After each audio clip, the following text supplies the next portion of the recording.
The Tesla Cybertruck is different from every other vehicle on the market.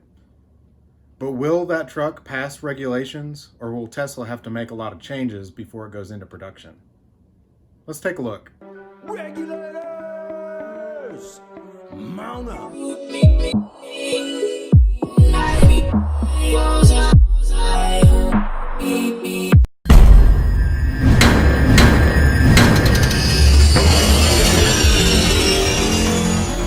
First, let's talk about the tires. At the unveiling, the Cybertruck had really big all-terrain tires. Some people have voiced concerns that these tires would not pass regulations, but if you look at, for instance, a Jeep Gladiator Rubicon or a Ford F-150 Raptor, you'll see that both of those offer all-terrain tires as an option. They don't come standard with all-terrain tires, but it is an option when you build your car. We don't know a lot of details about those tires, but most likely they would be offered as an option. I don't think they'll come standard. The reason why is because they would be very inefficient. I don't think you're going to see 500 miles range with those all-terrain tires on.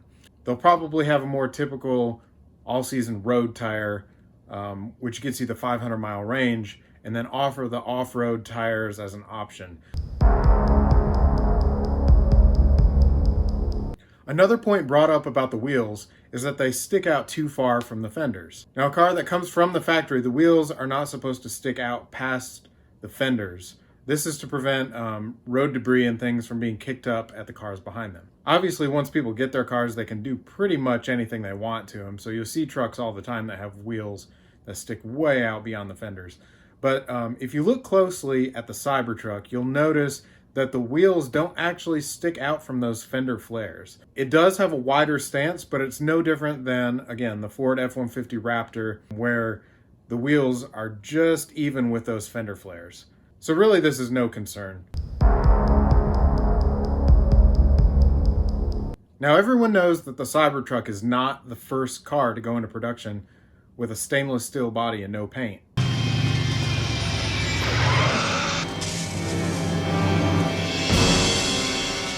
Now, as far as I can tell, paint itself is regulated, and the car can't just be bare metal and rust and fall apart, but a stainless steel body won't rust and has no paint to regulate, so there's really no concern here. Current regulations require a specific amount of space minimum between the headlights. What we've seen so far on the Cybertruck is one solid bar across the front. Now, if that was all one headlight, that would not pass regulations. But if you look closely at my video here, you'll see that the section in the middle is actually brighter than the ends, and it's as bright as the light bar that's up at the top above the windshield. Now, I don't have any information on this, but what I think this is that the light bar at the top and the light in the center of that bar across the front is actually off-road use only. And they could geofence this like they do Smart Summon, where it's not able to be used on public roads at all. That would probably be the best option to keep it within regulations. But that center section of that long light bar on the front could actually be an off-road use only light. My guess is what they would probably do is have the whole light bar very lightly lit up for daytime running lights. Then the ends would get brighter for headlights and bright headlights. And then the center section could get really bright for off-road use. Being that this is all software controlled, they could have a lot of options here. They could have it strobe back and forth like a Knight Rider light. They could have it set up for police vehicles, emergency vehicles. Speaking of lights, the Cybertruck has one solid light bar across the back as well for the taillights. Now, a light bar across the back for the taillights is nothing new. A Dodge Charger has something similar, as well as a Lincoln MKZ. As long as the brake lights on each end are brighter and there's a third brake light in the middle, then that's all that matters. Adios, Cybertruck. Speaking of brake lights, regulations say that the brake lights must be on a fixed, non-opening surface. Now, that doesn't mean they can only be on a fixed, non-opening surface, just that there have to be lights that are always in place, even if the tailgate's open or a hatch or a lift gate, whatever your vehicle has. Now, the Cybertruck solves this by having another set of brake lights on the inside edge of each wall of the bed when the tailgate is open. Regulations in the US are actually pretty specific as far as the size and shape of the steering wheel. So the steering wheel that you see in the Cybertruck, which is actually the same as the steering wheel in the Roadster, would not pass current regulations. I really don't think they'll even try to ship either of these cars with this yoke steering wheel. As much as I would like it, I've been driving for a year now with my steering wheel cut. You can watch that video from about a year ago if you want. But I've been driving like that for a long time and I like it. I think it works really well, but it won't pass current regulations. So they'll probably just have a regular round steering wheel, just like what you see in the Model 3. I wouldn't be surprised if they put that exact steering wheel in the car. Now, we all know that the glass actually did break during the demonstration. It wasn't supposed to, but it did. But there's actually a valid question as to whether or not it should be breakable. What happens in the event of an emergency and you have to get out, or an emergency personnel needs to get into the car? If the windows are truly unbreakable, how do they get in? How do they rescue you? How do you escape? That's really a valid question. And I'm not sure what the answer to that is. Maybe Tesla has something else, like some kind of a release, or I don't know, some way to break the window by, hitting at a certain spot. Who knows? We'll have to wait and see what happens with that. But again, I'm not sure we would want truly unbreakable windows because of the safety aspect of that. So it'll be interesting to see what Tesla does there. Tesla's known for making some of the safest cars on the planet, so I don't think they've overlooked this. I just don't know the answer here. Whether or not we'll actually see that unbreakable glass all around, or maybe it'll just be reserved for the windshield, we'll have to wait and see. Speaking of safety, what about the crumple zone on a car? Cars need a crumple zone. You actually don't want to be in a vehicle that's so tough that it's like a tank and it doesn't crumple, because all of that force from an accident has to go somewhere, and if it doesn't get absorbed into that crumple zone, then it gets absorbed into your body, which you don't want. Do I think Tesla overlooked this? No, I don't. Again, they have the safest cars on the planet. Safety is one of their top concerns, so I'm sure they have an answer to this. What it is, not sure.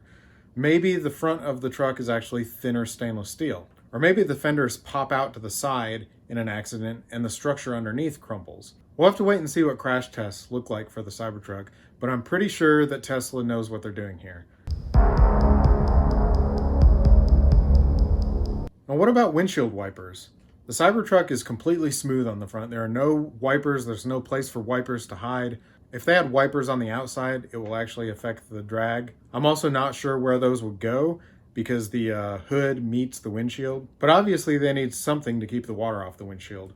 Now, we don't know if they'll implement maybe their patented windshield wipers. If you want to watch Brian from I Want Tesla, he did a good demonstration of how those would work. Tesla has also applied for a patent for lasers that would clear off the windshield. Pew pew, pew pew pew pew pew. Not sure how they would make this happen in a $40,000 truck. And then there's also talk of maybe that this transparent metal, which is what the glass is, actually has hydrophobic properties and you wouldn't need windshield wipers. But I don't think that's the case. I'm not sure what Tesla has planned here, but they will need some kind of wipers to clear the windshield. With production being 2 years away, it's not like they can change any laws.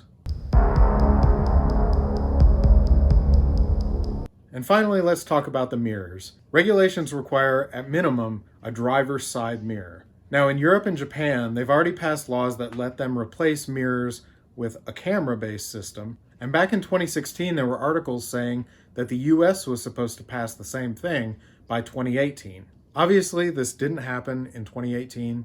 US regulations take forever to change. But right now, the NHTSA is actually taking public comments.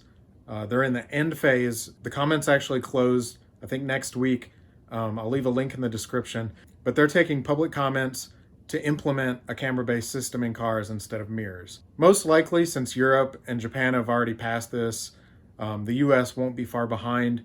And by the time the Cybertruck enters production, they will allow cameras instead of mirrors. That's probably what Tesla's hoping for, so they don't have to put big, ugly mirrors on the Cybertruck. So if you want this to happen, please go to the link in the description, add your comments, and hopefully the NHTSA will get this passed in the next year. And then when it goes into production 2021, we won't have to see mirrors on the Cybertruck.